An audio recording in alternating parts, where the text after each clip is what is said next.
हमारा चिंतन गीता अध्याय 9 श्लोक 17 पे चल रहा है। 17वां श्लोक कल लिया ही था। केन उपनिषद में पढ़ते हैं कि जिसके द्वारा हवा चलती है, कौन हमारे शरीर के धड़कन को चलाता है, कटने छिलने पर त्वचा को पुनः वैसा ही बना देता है। प्रश्न अनेक उठते हैं, लेकिन उत्तर एक ही है कि वो परमात्मा, ये परमेश्वर ही है। जिसको हम कितना भी कुछ कहें, आखिर में एक शब्द आ जाता है, नेति नेति। ये भी नहीं, ये भी नहीं, यानी हमारी कल्पना शक्ति के बाहर वाली शक्ति परमेश्वर है। सार ये हो गया कि अनेक अनेक शब्दों के माध्यम से ये समझाया गया है कि ईश्वर एक ही है, सारी सृष्टि का मालिक एक ही है। उसे पूजने के तरीके अलग अलग हो सकते हैं, उसके रूप अलग अलग हो सकते हैं, लेकिन सब रूपों में वो एक ही है। आगे फिर उन्होंने कहा कि संबंधों में भी देखो तो मैं ही हूं। तो 9वें अध्याय के 17 श्लोक में संबंधों की बात कहते हैं भगवान। अहम पिता अस्य जगत है, इस जगत का पिता भी मैं हूं, माता भी मैं हूं, धाता और धारण करने वाला, पालन पोषण करने वाला वो भी मैं हूं, दादा भी मैं हूं। वेदम पवित्रम ओमकार अहम, यानी जानने योग्य, बर्थ नोइंग, पवित्र, ऐसा जो ओंकार है वो भी मैं हूं। और सामवेद, यजुर्वेद, अथर्ववेद वो भी मैं ही हूं।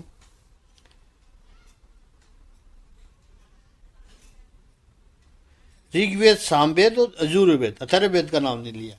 ऋग्वेद, यजुर्वेद और सामवेद, ये तीनों में ही हूं। सबसे पहले कहा पिता मैं हूं। पिता का अर्थ जो रक्षा करता है। संस्कृत भाषा में पिता और पति, ये दोनों शब्द एक ही धातु से उत्पन्न होते हैं। पाति इति पिता, पाति इति पति। जो रक्षा करे वो पिता है, जो सत्ता प्रदान करे वो पिता है, जो स्फूर्ति प्रदान करे, उत्साह देवे जीवन का, वो पिता है। यहां पर भगवान श्री कृष्ण कहते हैं कि पिता भी मैं हूं, माता भी मैं हूं, इतना ही नहीं, धारण करने वाला भी मैं ही हूं, और पिता मैं भी इस जगत का मैं हूं। जगत शब्द की व्याख्या है गच्छति इति जगत है, जो निरंतर जा रहा है, फिर भी पता नहीं चलता कि ये जा रहा है, उसे जगत कहते हैं। कई बार हम शब्द का प्रयोग ही गलत करते हैं। किसी नए शहर में आप गए होंगे, तो किसी से नए एड्रेस के बारे में कोई जानकारी लेनी हो, तो हम ये पूछते हैं कि ये रास्ता कहाँ जा रहा है। रास्ता जाता नहीं है, रास्ते पर चलने वाला जाता है। रास्ता तो पड़ा रहता है, स्थिर है, लेकिन हम पूछते हैं कि ये रास्ता कहाँ जाएगा। ठीक इसी तरह जगत लगता है स्थिर, लेकिन वो निरंतर जा रहा है। गच्छति इति जगत है। भगवान कहते हैं पिता, माता, धाता और पिता में सब मैं ही हूं। बहुत महत्वपूर्ण बात आगे कही है परमात्मा ने। वेद्यम पवित्रम ओमकार, जो जानने योग्य है, पवित्र है, स्वयं तो पवित्र है ही, जो दूसरों को भी पवित्र कर देवे उसे कहते हैं पवित्र। पूजते इति पवित्रम, पूयते, पूयते इति पवित्रम, पूयते अनेन इति पवित्रम, जिससे व्यक्ति पवित्र होता है। हमारे राजस्थान में अक्सर बड़े बुजुर्ग लोग कहते हैं कि 4 वस्तु ऐसी है वो हमेशा पवित्र ही रहती है। उनमें शंका करनी ही नहीं चाहिए। इन चार वस्तुओं को सनातन पवित्रता मिली हुई है। उनकी अशुद्धि के बारे में कभी कोई ऑब्जेक्शन मत उठाना। पहला का है, नाई की जो कटोरी होती है जिसमें वो पानी रखता है, बहुत पवित्र होती है, पता नहीं है वो कब धोता होगा। दूसरा का हलवाई की कांख, उसमें पसीना बहता ही रहता है। दर्जी के मुख का थूक, वो ठाकुर जी के वस्त्र सीता होगा फिर भी वो सुई में धागा डालेगा तो थूक लगाएगा। चौथा का माता बहनों की नाक, वो रसोई बनाते समय भी नाक पूछती रहेगी और उसी है हाथ से फिर फुलके बेलेगी, फुलके सेकेगी। अब ज्यादा प्रश्न करोगे तो भूखा रहना पड़ेगा। वेद्यम पवित्रम ओमकार है, जो पवित्र करता है और जानने जैसा है वो ओंकार है। इतने सारे संप्रदाय सनातन धर्म है, प्रत्येक संप्रदाय के अलग अलग मंत्र भी होते हैं, लेकिन इन सारे संप्रदाय के रूट्स, इन सारे संप्रदाय की जड़ वेद में होती है। और वेद तो मंत्रों का महासागर है। 1,00,000 ऋचाएं है वेद की। सभी मंत्रों की जननी वेद माता गायत्री है और गायत्री का पिता ओंकार है। जब तीनों वेद का जब मंथन किया गया तो त्रिपदा गायत्री प्रकट हुई। त्रिपदा गायत्री का भी मंथन किया गया तो 3 बीज भूर्भुवः स्वः, ये 3 बीज प्रकट हुए। शास्त्रों की बातें चल रही है ये। इन 3 बीजों का भी जब मंथन किया गया तो उसमें से ओमकार की धमनी प्रकट हुआ। थोड़ा इसको और समझिए। ओंकार ओरिजिनल साउंड है। ओंकार से फिर भूर्भुवः स्वः, उससे फिर त्रिपदा गायत्री, और उसका जब विस्तार किया गया तो वेद उत्पन्न हुए। वेद की ऋचाएं, मंत्रों, और वेद त्रैवेद से फिर पूरी सृष्टि का ज्ञान उत्पन्न, त्रैवेद उत्पन्न हुए। उस त्रैवेद से पूरी सृष्टि का ज्ञान उत्पन्न हुआ। ओंकार क्या है? ओंकार, और यहां पर तो भगवान ने कहा है कि जानने योग्य जो ओंकार है, यानी कहा वेद्यम पवित्रम ओंकार, जो जानने योग्य है। ओंकार का अनुभव। अब शब्दों को आप थोड़ा ध्यान से सुनिएगा। ओमकार का उच्चारण नहीं, ओमकार का केवल श्रवण नहीं, ओमकार का अनुभव, ये सृष्टि का अल्टीमेट सुप्रीम एक्सपीरियंस है, परम सर्वोच्च अनुभव है। जब व्यक्ति समग्र सृष्टि के साथ एकता की अनुभूति करता है, वसुदैव कुटुंबकम की भावना आ जाए, उसके बाद भी चराचर विश्व, जड़ चेतन, सब कुछ मेरा है। और वो व्यक्ति जब स्वयं शांत हो जाए, तब समग्र अस्तित्व में से जिस संगीत की वर्षा होती है वह ओमकार है।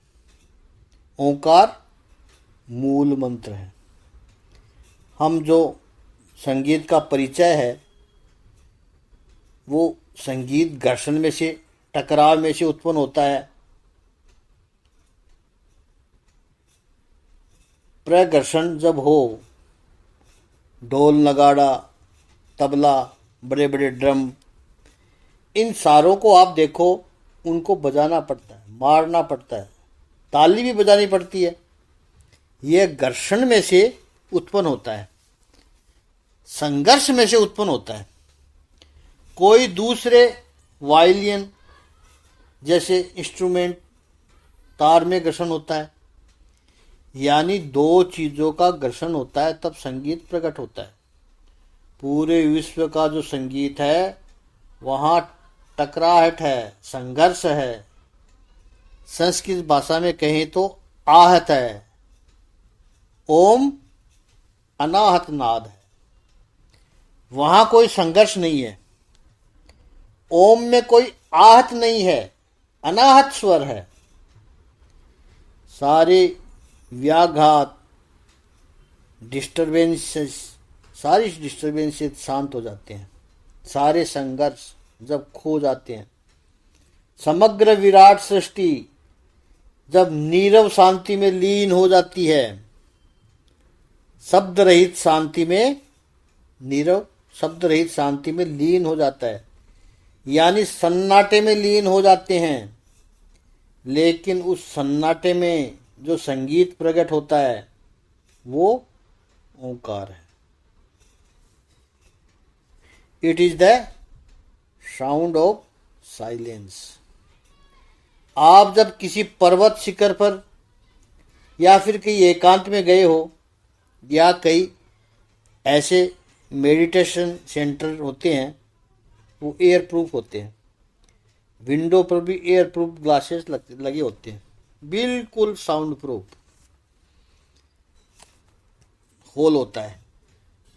रिकॉर्डिंग स्टूडियो में भी साउंड प्रूफ होता है।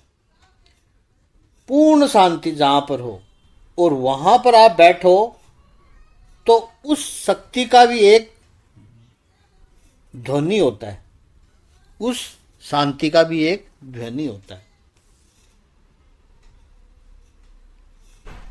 तो वो शांति का ध्वनि है, वो ओंकार है। और वो उसी को पता चलता है जिसके भीतर वो समाहित होता है। जिसने ध्यान का कुछ प्रयोग किया होगा, जिसने अपनी संवेदनाओं को जागृत किया होगा, उन्हीं को ये शांति का स्वर सुनाई पड़ता है। वो ओंकार की ध्वनि है। अपने मन के, अपने चित्त के, अपने भीतर के कोलाहल जब सारे शांत हो जाए, शोर जब सारा शांत हो जाए, नहीं तो मनुष्य अकेला जब बैठा हो तो मस्तिष्क में इतने विचार चलते हैं, इतना शोरगुल चल रहा है, वो सारा शोर भी जब शांत हो जाए तब ओंकार का ध्वनि सुनाई पड़ता है। अभ्यास करना पड़ता है। किसी शांत जगह पर पहुंच जाओ या सुबह शब्द रहित ब्रह्म मुहूर्त में, खासकर 3 बजे सुबह बिल्कुल पिन पॉइंट शांति हो, उस समय वहां बैठकर अभ्यास करना है कि मन के एक एक विचारों को छोड़ते जाओ। कोई भी विचार मन में आए उसे कहो बाद में देखेंगे, अभी नहीं करना, अभी नहीं करना, बाद में करेंगे, अभी नहीं करना। ब्रीथिंग को जरा स्लो कर देना है, क्योंकि आपके श्वास की आवाज भी सुनाई पड़ेगी आपको।